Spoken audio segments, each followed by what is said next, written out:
नेहमीप्रमाणे पहिली आपली माफी मागतो, कारण मी हे खाली केलेलं आहे. तर मला तो याचा त्रास आहे, दम्याचा त्रास असल्या कारणाने याच्याने बोलता येतं. हे मी नेहमीच आपल्याला सगळं सांगेन, आपल्याला माहिती आहे. कारण तेवढ्यावर सुद्धा बोटं ठेवणारी काही मंडळी आहे, ते राहू नये, त्यांना संधी द्यायची नाही मला कसल्याही प्रकारची. त्या दृष्टीने मी आपल्याला सगळ्यांना या ठिकाणी सांगू इच्छितो. आपण जर पाहिलं असेल की आमच्या सगळ्यांचा उद्दिष्ट काँग्रेस महाराष्ट्रभर आम्ही हे एक अभियान यासाठी सुद्धा छेडलेलं आहे, किंवा आम्ही हे अभियान यासाठी सुद्धा सुरू केलेलं आहे. आज देशामध्ये कोट्यावधी लोकांचा मृत्यू होतोय. देशामध्ये जी परिस्थिती आहे, ज्या पद्धतीने शवांचं विटंबन केलं जात आहे, भारताच्या नागरिकांची शव गंगेमध्ये वाहून येतात आहेत, जंगली श्वापद त्याचे लचके तोडतात आहेत, ज्या पद्धतीने आपण त्या पवित्र गंगेमध्ये जे पाहिलं ते पाप, लपून ठेवलेलं पाप बाहेर यायला लागलं, त्याच्यातही राजनीती सुरू झाली. नानाभाऊंनी सांगितलं की त्याच्यात सुद्धा त्यालाही धर्माचा रंग देण्याचा प्रयत्न झाला, पण लोक आता हुशार झाले. आणि म्हणून आम्ही ज्या वेळेला आम्हाला हा प्रश्न विचारला जातो 70 वर्षामध्ये काँग्रेसने काय केलं, तर आमचं म्हणणं असं आहे की 7 वर्षामध्ये भाजपाने काय केलं. त्यांची काळी करतूत प्रत्येक वर्षी नरेंद्र मोदी सरकारने लाल किल्ल्यावरनं केलेली भाषणं, मन की बात मध्ये केलेली भाषणं, देशाच्या 5 राज्यामध्ये निवडणुका होत्या त्यावेळेला देशाचे प्रमुख म्हणून, पंतप्रधान म्हणून ते मन की बातच्या बाबतीमध्ये आले त्यावेळेला फक्त एवढंच सांगत होते की आपल्याला मास्क घालायला पाहिजे वगैरे वगैरे प्रोटोकॉल सांगत होते, आणि दिवसभर मात्र मास्क शिवाय सगळेजण फिरत होते. त्यावेळेला त्यांच्या डोळ्यामध्ये अश्रू आले नाही, मी तर पाहिले नाहीत, आपण पाहिले असेल तर सांगा. 5 राज्याच्या निवडणुका संपल्या, 5 राज्यामध्ये लोकांनी जागा दाखवून दिली, आता त्यांच्या डोळ्यामध्ये अश्रू यायला लागले. लोकांच्या प्रती आम्ही त्यांना हेच म्हणतो, मगरमच्छ के आंसू हैं वो, और ये आंसू वो आपके आंसू है, आप कर सकते हैं उसको, आप जगह दे सकते हैं, पर हमें इस वक्त वैक्सीन की जरूरत है. हमारे बच्चों को इस वक्त वैक्सीन की जरूरत है. हमारे सीनियर सिटीजन का भी पूरी तरह अभी तक वैक्सीनेशन नहीं हुआ है.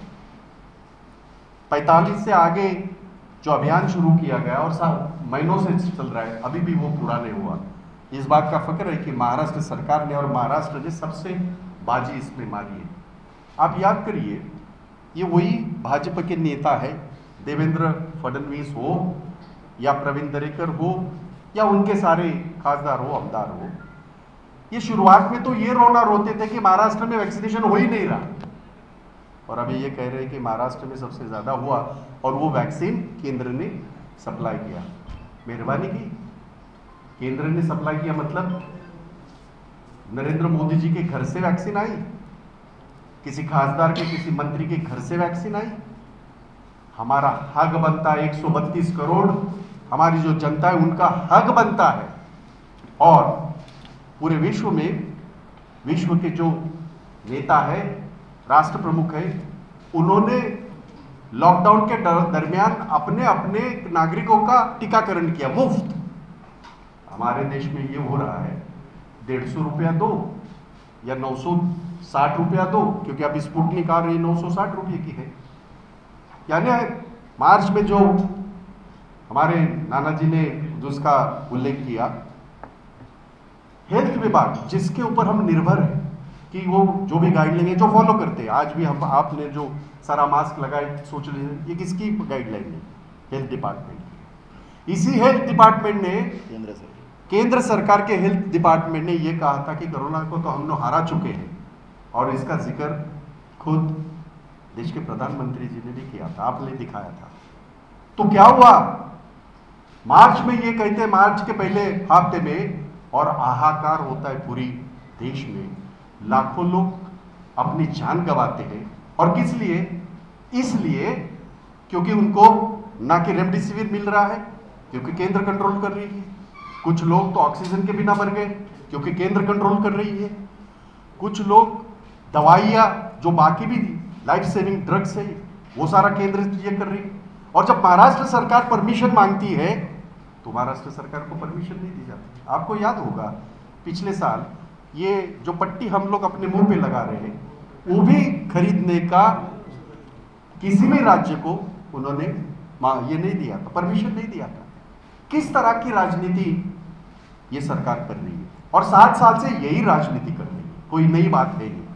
और उसके खिलाफ हमारी लड़ाई है। आपने देखा पिछले 6-7 दिनों से मेरे मुंबई के सारे जिलों में हमने ये वैक्सीन के खिलाफ हमने एक अभियान छेड़ा है और हम सवाल पूछ रहे हैं, मोदी जी आपने हमारे बच्चों की वैक्सीन बाहर क्यों भेजी? अब ये सवाल गलत है या तरीका गलत है? तरीका इसलिए गलत नहीं है, सुबह 7 बजे से 11 बजे तक जो रिलैक्सेशन है उसी दौरान हम 10 बजे से 11 बजे तक हम सवाल पूछ रहे हैं। तकलीफ तो होगी, सच्चाई बहुत चुभती है और वो चुभनी भी चाहिए। और ये मकसद लेके आज जब 7 साल उन्होंने कंप्लीट किया है, हमारा सवाल उनसे और एक है, आपने हमारे बच्चों की वैक्सीन 93 देशों में क्यों भेजी? क्या कारण था? हालांकि पूरे विश्व में सबसे ज्यादा वैक्सीन की निर्मित मेरे देश में, भारत देश में होती है। सोच लीजिएगा कि ये सारा वैक्सीन हमारे पास होता तो 3 महीने में भारत के सारे लोगों को वैक्सीनेशन हो जाता। मैं नाना पटोले जी का शुक्रिया अदा करता हूं, उनको मैं बिल्कुल धन्यवाद भी देना चाहता हूं कि इस इशू को लेके उन्होंने उजागर किया, हम सारे लोगों ने इस इशू को लेके उजागर किया।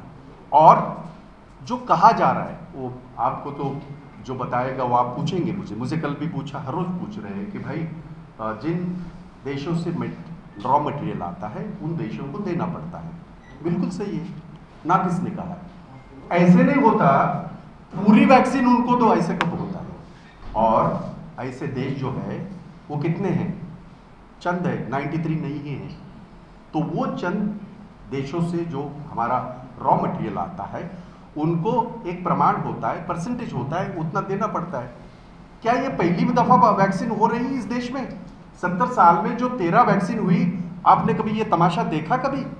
जी नहीं, हम खुद वैक्सीनेट हुए हैं, चाहे वो हमारी देवी की ये हो, चाहे वो जो खांसी की है जिसको ड्राई कफ कहते हैं वो हो। और आप जानते हैं अमिताभ बच्चन जिसकी एडवर्टीजमेंट करते हैं, एक बूंद जिंदगी की, टीबी की, कभी इस तरह की राजनीति कांग्रेस ने की? कभी भी नहीं की। तो हमारा वही सवाल नरेंद्र मोदी जी को है, 70 साल में आप हमें जब जवाब पूछते हैं तो हम आपको सवाल पूछ रहे हैं, 7 साल में आपने इस देश के लिए क्या किया? चलो 7 ऐसी चीजें बताओ कि जो इस देश के फायदे की हुई, इस देश के हित की होगी, या इस देश के युवा हो, महिला हो, बुजुर्ग हो, देश के नागरिक हो। ऐसे कौन से काम आपने किए हैं इस देश के लिए 7 साल में? 7 काम बताइए।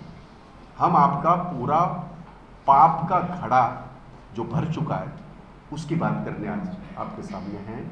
मैं नाना भाऊ को विनती करता हूं कि क्योंकि आज मैं पुलिस का भी धन्यवाद करता हूं, और हमने कानून में रह के किया, किसी का उसके ऊपर नाम नहीं है, हमने 7 पाप सामने रखे जिसके बारे में नाना जिक्र करेंगे। तो मैं आप सबका तहे दिल से शुक्रिया अदा करता हूं, तुमचं सगळ्यांचा आभार व्यक्त करतो की आपण ह्या अति महत्त्वाच्या तुमची लढाई, माझी लढाई, सर्वसामान्यांची लढाई, अस्तित्वाची लढाई, आपल्या मुलांची लढाई, ही लढाई लढण्याची भूमिका काँग्रेस पक्षाने, मुंबई काँग्रेसने आणि महाराष्ट्र प्रदेशने घेतलेली आहे। यामध्ये आपल्या सगळ्यांना खरंच लोकांपर्यंत जाऊ द्या, आमचं एवढंच म्हणणं आहे। आतापर्यंत 7 वर्ष आम्ही सगळं मनगडत गोष्टी आम्ही पाहत आलो काही लोकांच्या, परंतु आता मला विशेषतः मुंबईचा मीडिया, महाराष्ट्राचा मीडिया आता प्रश्न विचारायला लागला, खरे प्रश्न विचारायला लागला, आणि कसली स्वतःच्या नोकरीची पर्वा न करता, मला असे अनेक तरुण माहिती आहेत, मी गेली जवळजवळ 25 वर्ष तुमच्या बरोबर मी वावरलेलं, मी स्वतः एक वृत्तपत्र चालवलं, आणि म्हणून मी विनंती करतो आदरणीय नानाभाऊ पटोले यांना, त्यांनी आपल्या सगळ्यांना संबोधित करावं. नानाभाऊ पटोले. मैं सबसे पहले आज हिंदी पत्रकारिता दिन है, इसलिए मैं सभी को, हमारे पत्रकार साथियों को मैं तहे दिल से कांग्रेस पार्टी की तरफ से उनको बहुत शुभकामना देना चाहता हूं.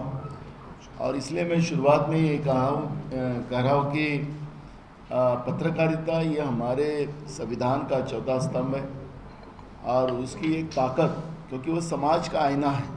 वास्तविकता समाज को, सरकार को बताने का काम, प्रशासन को बताने का काम हमारे चौथा स्तंभ का है.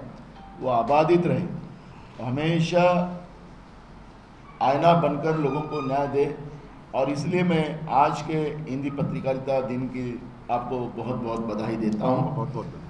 और सबसे पहले हमारे देश के, क्योंकि बहुमत में उनकी सरकार आई है, लोकतंत्र को मानने वाले हम कांग्रेस वाले हैं, तो इसलिए आज के दिन 7 साल पहले देश में बहुमत की सरकार, नरेंद्र मोदी जी की भाजपा की सरकार देश में आई और 7 साल में देश को तबाह करने के सिवाय, बर्बाद करने के सिवाय उन्होंने कुछ नहीं किया. हमने उसके जो 7 पॉइंट हमने निकाले हैं, कोविड-7 नियंत्रण की जो उन्हें गफलत में रहे, और उसके दूसरी जो लाट आई तो देश में करोड़ों युवा, बुजुर्ग, छोटे बच्चे उनका मृत्यु हुआ है. दूसरा है कि पेट्रोल, डीजल और गैस, इसमें जो महंगाई बढ़ी है. अब मनमोहन सिंह साहब की सरकार थी तब कच्चे तेल के दाम क्या थे और आज क्या थे, अगर वो देखा जाए तो बहुत बड़ा फ़र्क है. तो भी आज 100 पार पेट्रोल हो गया है, गैस भी 1000 रुपये के करीब करीब पहुंच गया है. और दूसरा है देश की जो अर्थव्यवस्था है, वो नोटबंदी और जीएसटी, ये उसका मुख्य कारण है कि जो देश की अर्थव्यवस्था पूरी बर्बाद हो चुकी है. बढ़ती बेरोजगारी, ये हमारे लिए सबसे बड़ी तकलीफदायक बात है कि हमारे देश में युवा शक्ति की, आज हमारा देश युवा है, युवा शक्ति है, और ऐसे समय में हमारा युवा बेरोजगार जो बना हुआ है, उसमें मोदी सरकार का सबसे बड़ा योगदान है. किसान ये हमारा अन्नदाता है. हमारे देश का आपने देखा होगा कि जब लास्ट ईयर कोरोना था, जब देश का जीडीपी की जब बात आई, तो जो कुछ हमारी इज्जत बची थी तो किसान ने बचाई थी. हमारा एग्रीकल्चर जीडीपी जो था वही डेवलप रहा. इंडस्ट्री जीडीपी हमारा पूरा कोलैप्स हो गया था. और हमारे देश के अन्नदाता को बर्बाद करने के लिए जो 3 कानून जो लाए हैं अपने मित्रों के लिए, उससे भी हमारे देश के किसान को बर्बाद करने की व्यवस्था 3 काले कानून की वजह से बनाई है. अंतर्राष्ट्रीय लेवल पे हमारे देश की बहुत बड़ी छवि खराब हो चुकी है. हमारे देश के प्रधानमंत्री के बारे में जिस तरह से वहाँ के मीडिया के माध्यम से हमारे देश के प्रधानमंत्री के ऊपर जो लांछन लगाए जा रहे हैं, जिस तरह से हमारी छवि पूरी दुनिया में खराब हो रही है, ये भी हमारे लिए ये 7 साल का आदरणीय नरेंद्र मोदी जी का ही पाप है. विशेष करके 7वां मुद्दा जो हमारा है कि रेलवे हो, एयरपोर्ट हो, हमारे BSNL हो, LPG हो, पेट्रोलियम हो, बैंक हो, ऐसे सभी चीज़ें इसका प्राइवेटीकरण करने का काम जिस तरह से मोदी सरकार ने किया है, ये बड़े मुश्किल से, क्योंकि ये जो पब्लिक अंडरटेकिंग जो है वो देश की जनता को न्याय देने के लिए कांग्रेस सरकार ने उस समय में बनाई थी. और उससे ही जो भी हो, डीजल, पेट्रोल हो, गैस हो, सभी चीज़ों को हम कंट्रोल कर सकते थे. वो भी सब चीज़ें बेचने की व्यवस्था मोदी सरकार ने 7 साल में की है. ऐसे 7 मुद्दे हमने लेके आज लोगों के सामने हम जा रहे हैं और लोग भी ये सब चीज़ों को एक्सेप्ट कर रहे हैं. आपने देखा होगा कि कोविड में देश को तबाह करने की जो व्यवस्था बनाई गई, कोविड एक बहुत बड़ी महामारी है इसके बारे में हमारी नेता सोनिया जी, हमारे नेता राहुल जी ने देश के प्रधानमंत्री को सांसद के रूप में और कांग्रेस पक्ष के मुखिया कर प्रधानमंत्री जी को बताया कि ये बीमारी बहुत खतरनाक है, इसे हम लोगों ने बचाव करना चाहिए, उसकी पूरी तैयारी हमने अभी से करना चाहिए। लेकिन प्रधानमंत्री नरेंद्र मोदी और उनके सभी बीजेपी के नेता हमारे नेताओं को टार्चर करने का काम उस समय करते थे, लेकिन आज तबाही जो बनी है देश की, उसका मूल रीज़न ही जो है वो नरेंद्र मोदी और भाजपा की सरकार, इसमें सबसे बड़ा योगदान है, जिसे आज कई लोग बर्बाद हो चुके हैं। कई लोगों के घर में उनके घर के मुखिया जो थे वो इस कोरोना के महामारी में वो मर चुके हैं। करोड़ों लोग इस देश में मरे हैं, उसकी पूरी जवाबदारी ये नरेंद्र मोदी जी की जाती है और भाजपा की जाती है। मैं प्रधानमंत्री जी को यही कहना चाहूँगा कि 7 साल में आपने अपने मन की बात सिर्फ लोगों को बताई, अब जन की भी बात सुनने की तकलीफ आप करें, क्योंकि आपको तो किसी की सुनने की आदत नहीं है, मुझे पता है, क्योंकि मेरा बड़ा अनुभव है उनके साथ। तो इसलिए उनको हमारी रिक्वेस्ट है कि आज देश जो बर्बाद होते जा रहा है, क्योंकि मन की बात हिटलर बताते थे, मैं हिटलर को भी पढ़ा हूँ, लेकिन जब देश के ऊपर आपत्ति आई तो हिटलर ने भी अपनी हिटलरी छोड़ दी और देश के लिए, वो भी देश की जनता के लिए समर्पित हो चुके। लेकिन आज भी हमारे देश के प्रधानमंत्री जन की बात न सुनते हुए मन की बात बता रहे हैं। देश को बर्बाद कर अगर देश का प्रधानमंत्री नरेंद्र मोदी इस तरह का व्यवहार इस डेमोक्रेसी में, इस लोकशाही में, जिस देश को परम पूज्य डॉक्टर बाबा साहब अम्बेडकर ने जो संविधान दिया है, इसमें जनता सबसे शक्तिशाली होती है। देश का प्रधानमंत्री या राज्य का मुख्यमंत्री शक्तिशाली नहीं होता, जनता इसमें शक्तिशाली होती है। लेकिन देश का प्रधानमंत्री अपने आप को शक्तिशाली समझता है, तो ये लोकतंत्र को और संविधान को न मानने वाले प्रधानमंत्री पहली बार देश को मिले हैं, ऐसा देश की जनता को लग रहा है। इसलिए मन की बात छोड़कर जन की बात सुनने की आप कोशिश करें, ऐसी हम उनसे इस काले दिन के निमित्त से उनको नम्र विनती करते हैं। प्रधानमंत्री ने मन की बात में उनकी सरकार की उपलब्धियां गिनाई। उनका कहना है कि जिस तरह से आयुष्मान भारत मोदी सरकार ने शुरू किया, ऐसे कई गांव थे जहां पे आज तक सड़क बिजली नहीं पहुंची थी, वो मोदी सरकार ने बनाई। जनधन योजना उनकी कार्यकाल में उनके मतदार क्षेत्र में क्या है, आज उन्होंने उपलब्धियां जो है मन की बात के दौरान गिनाई है, और आप अलग तरह की बात रख रहे हैं, पर आपका क्या है? मैं बहुत अच्छा प्रधानमंत्री जी ने आज उनके 7 साल का जो अनुभव शेयर किया है मन की बात में। मैं वाराणसी, मैं जब किसान कांग्रेस का राष्ट्रीय अध्यक्ष था, मैं वाराणसी में मेरे कई बार मैंने आंदोलन किया हूँ। तो खुद वाराणसी में जो उन्हें जो मुद्दे बताए कि मोदी सरकार आने के बाद क्या किया, तो वाराणसी उनका मतदार संघ है, वहाँ पे अगर वो जाके देखें, वहाँ के लोगों से अगर पूछे तो ये जितनी भी योजनाएं उन्होंने लाई है उसका लोगों को कितना फ़ायदा हुआ, देश के तो बाद में बात करेंगे हम लोग। जिस मतदार संघ से वो सांसद बने, वहाँ की जनता से थोड़ा पूछ लो ना जाके। देखो, मन की मैंने इसलिए कहा, उनकी मन की बात आएंगी, हमको पता था। मैंने इसलिए हिटलर का भी उल्लेख किया कि दुनिया में जो भी सत्ताधीश रहे हैं, हिटलर अपनी मन की बात बताते थे, वो भी मैंने पढ़ा हूँ। लेकिन जब देश के ऊपर आपत्ति आई तो हिटलर ने हिटलरी छोड़ दी। हम प्रधानमंत्री जी को, नरेंद्र मोदी को हिटलर नहीं बोल रहे, उनका नाम हिटलर था उनका, लेकिन जो अहंकार है आज हमारे देश के प्रधानमंत्री नरेंद्र मोदी को, ये अहंकार वो छोड़कर आज देश के लिए, देश की जनता के साथ सिर्फ प्रचार जीवी ना बने, क्योंकि जब किसान आंदोलन करता है तो आंदोलन जीवी बोलते हैं। देश के इतिहास में आज़ादी के बाद में ये पहली बार ऐसा हुआ है कि 6 महीने से किसान अपने अधिकार की लड़ाई बारिश, धूप और ठंड में बैठकर, कई किसान वहाँ पर शहीद हो चुके हैं, लेकिन देश के प्रधानमंत्री को थोड़ी भी हाथ न हो, ये कैसा हो सकता है?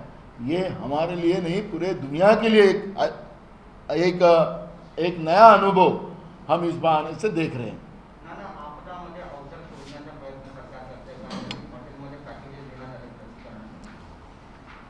बघा की राहुल गांधी जी ने एक चांगलं वाक्य बोलले होते की हे सूडबूडचं सरकार आहे, आता त्यावेळेस राहुल गांधींची टीका केलेली की बाबा चांगले कपडे नाही घातले पाहिजे काय, राहुल गांधी साधा कुर्ता पजामा खादी घालतोय म्हणून आम्ही पण घालावं का? तर काही नाही, तुम्ही घाला ना सूट. चहा विकता विकता आपण सूटवर आला तर चांगलंच आहे, आनंदच आहे, त्याच्यामध्ये प्रगती ही आवश्यकच आहे. पण तुमचा प्रत्यय आता येतोय ना की आता आपण पाहतोय की जे लस या देशातल्या 130 कोटी लोकांना मिळाला पाहिजे, सर्वसामान्याला हातावर कमवणाऱ्या खाणाऱ्याला मिळाला पाहिजे. आता ते 5 स्टार हॉटेलमध्ये पॅकेज देऊन 10-10 हजार रुपयाचं त्या श्रीमंत लोकांना, मूठभर लोकांना मिळावं, मुठ्ठीभर त्यांच्या मित्रांना मिळावं आणि तेच जिवंत राहावे आणि देशातला ज्यांनी देश उभा केला. आमचं अजूनही म्हणणं असं आहे की काँग्रेस जेव्हा सत्तेत होतं तर कामगारांनी देश उभा केला, शेतकऱ्यांनी देश उभा केला, सर्वसामान्य लोकांनी या देशाला उभं केलं. त्या ज्यांनी देशाला उभं केलं त्यांना तुम्ही मारताय का? हा प्रश्न या निमित्तानं निर्माण होतो आहे की श्रीमंत लोकांनाच तुम्ही लस देणार आणि गरिबाला देणार नाही. 10,000 रुपये कुठून खर्च करणार तू? आणि म्हणून जी काही पॉलिसी आहे, जसं मगाशी भाई जगताप साहेबांनी सांगितलं की 13 महामार्या या 70 वर्षात या देशावर आल्यात.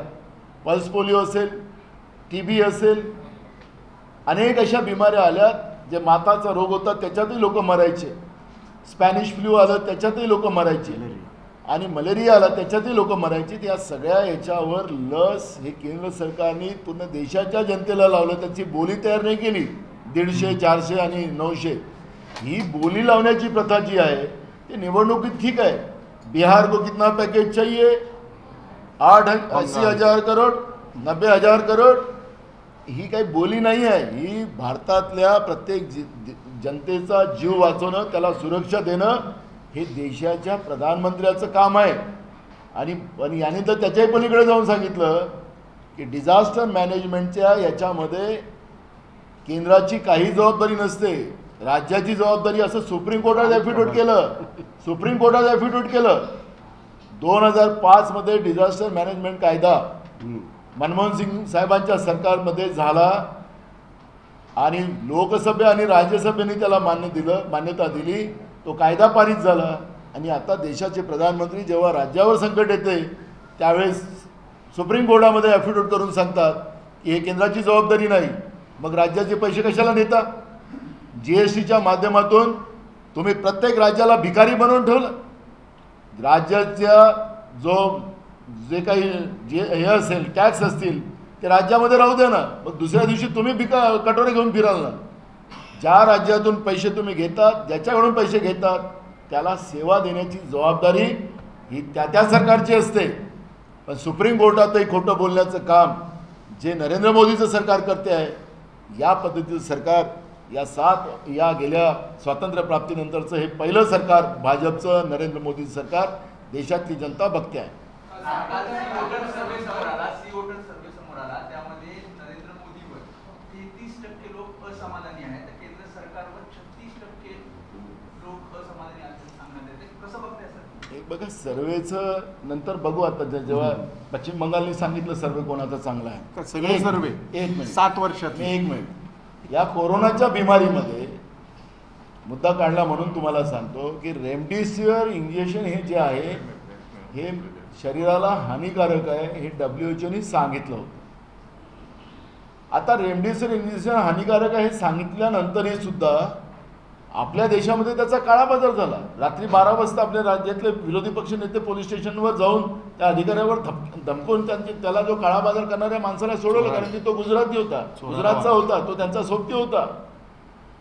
त्या रेमडेसिवीर इंजेक्शनचा परिणाम काय झाले? आता हे जे कारखान्याचं ऑक्सिजन तुम्ही वापरलं तुमच्या या चक्करमध्ये, त्याच्यामुळे आता या फंगस जी बिमारी आली, काळा असेल, पांढरा असेल, पिवळा असेल, हे रेमडेसिवीर इंजेक्शनचं आणि ते जे ऑक्सिजन दिलं तुम्ही कारखान्यातलं, त्या कारखान्यातल्या ऑक्सिजनमध्ये काय होतं नेमकं, आणि आता त्याच्यामुळे अनेकांचे डोळे चाललेत, अनेकांचं जबडे चाललेत, त्याचा जीव चालला.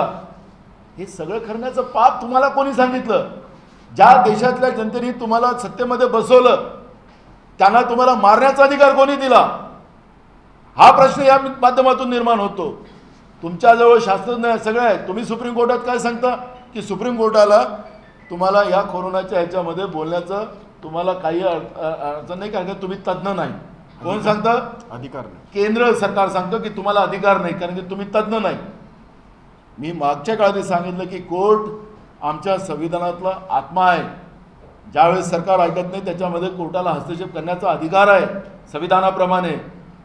पण केंद्र सरकार सांगतं, मोदी सरकार सांगतं की तुम्हाला अधिकार नाही. मग तुम्ही हे जे कारखान्याचं ऑक्सिजन आणलं त्या ऑक्सिजनमध्ये काय होतं, तुम्ही रेमडेसिवीर इंजेक्शन काय होतं, त्याच्यामध्ये काय फरक होणार आहे, WHO ने सांगितलं होतं. मग आता हे जी बिमारी आलेली आहे 80 इंजेक्शन तुम्ही द्यायला लावतात त्या फंगससाठी, हे पैसे कुठून आणणार? त्यांचा जीव वाचवून गेला तो कोण गमवला? आणि म्हणून मी तुम्हाला मगाशी सांगितलं की कोविडच्या याच्यामध्ये केंद्र सरकारच हे अपदम्य अवसर. हे पूर्ण आरोपीच्या पिंजऱ्यात आहेत. यानेच देशाच्या लोकांना कोविडची बिमारी आणून, कारण की ही मॅडमेड आहे, हे काही नैसर्गिक नाही आहे. कोविड मानवनिर्मित आहे, हे जैविक आहे. आणि मग हे सगळी बिमारी आणून तुम्ही देशातल्या लोकांना मारण्याचं जे पाप केलेलं आहे, आणि ही सगळी जबाबदारी तुम्ही स्वीकारली पाहिजे आणि देशाच्या जनतेची माफी मागितली पाहिजे आणि खुर्ची सोडली पाहिजे, ही मागणी काँग्रेसची आहे. नाना भाऊ, आपने जो बेहद ही गंभीर बात कही है कि इंडस्ट्री का ऑक्सीजन का इस्तेमाल किया, इसलिए ब्लैक फंगस जैसी बीमारी जो बढ़ रही है, क्या जानकारी आपकी और आप क्या कहना चाहेंगे? ये मेरा कहना नहीं है, WHO ने खुद उसमें रिमार्क दिया है कि रेमडेसिविर इंजेक्शन ये हानिकारक है, उससे क्या परिणाम होने वाले हैं वो भी WHO ने कहा. जब ऑक्सीजन के बारे में जब भी बात आई तो जो भी ऑक्सीजन फैक्ट्रियों में से कुछ आता है, जिस फैक्ट्री के ऑक्सीजन में ही कुछ प्रॉब्लम होते हैं, वो ऑक्सीजन भी आपने अगर दिया तो उसके परिणाम आपको भुगतने पड़ेंगे. ये WHO ने पहले ही बताया था. कि मैं नाना पटोले साइंटिस्ट नहीं है, क्योंकि नोटबंदी करने वाला आदमी देश का प्रधानमंत्री वो अर्थतज्ञ है, तो वो नोटबंदी कर सकता है. और गोवा में जाके जो चौक में बोलो वो चौक में जो भी तुमको करना है वो बोल सकता है. मैं कोई तज्ञ नहीं हूँ, ये WHO का लाइन है. WHO ने खुद बताया था और WHO की बात सुनी नहीं तो आज देश में ये जो फंगस ब्लैक हो, वाइट हो, येलो हो, ये उनके वजह से आया है. बिल्कुल सही है.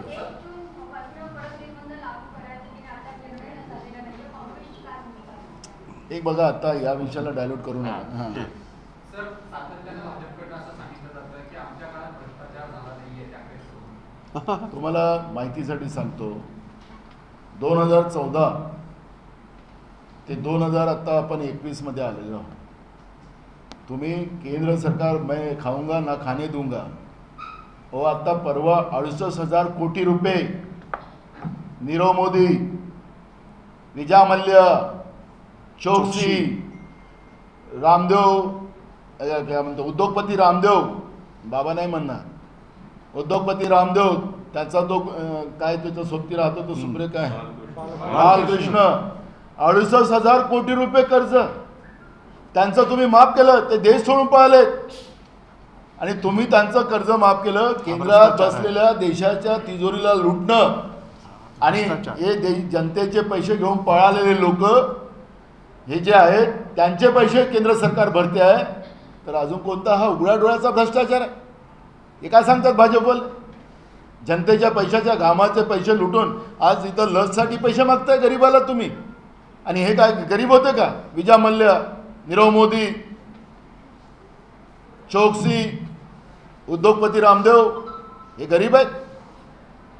आणि भ्रष्टाचार म्हणतात ते भ्रष्टाचार त्यांच्या डोळ्यालाच ते काविळ्यासारखं भ्रष्टाचार. सगळं दुसऱ्यांनी केलं तर भ्रष्टाचार आणि त्यांनी केले तर सदाचार. थँक्यू. चंद्रकांत दादा पाटलांनी कोल्हापुरात म्हटलंय की पेट्रोल डिझेलचे जे दर आहे ते राज्य सरकारने आता त्यांचं काय ते आम्ही त्यांच्याबद्दल बोलतच नाही. आता काय त्यांनी आता त्यांना सगळं समजतं. मग ज्यावेळेस मनमोहन सिंग साहेबाचं सरकार होतं मग कच्च्या तेलाचा भाव 140 डॉलर होतं. आता तर 60 आहे, 40 आता तर 45 आहे.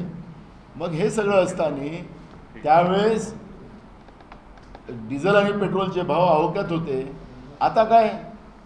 आता हे करा. त्यावेळेस राज्य केंद्र आम्ही नाही सांगितलं कोणाला. आता काय सांगता तुम्ही लोक? स्वतःचं पाप दुसऱ्यावर कसं टाकायचं?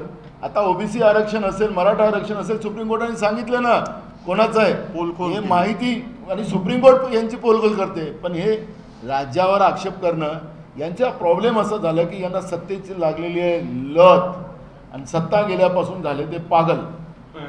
बस एवढीच त्यांच्यावरची प्रतिक्रिया.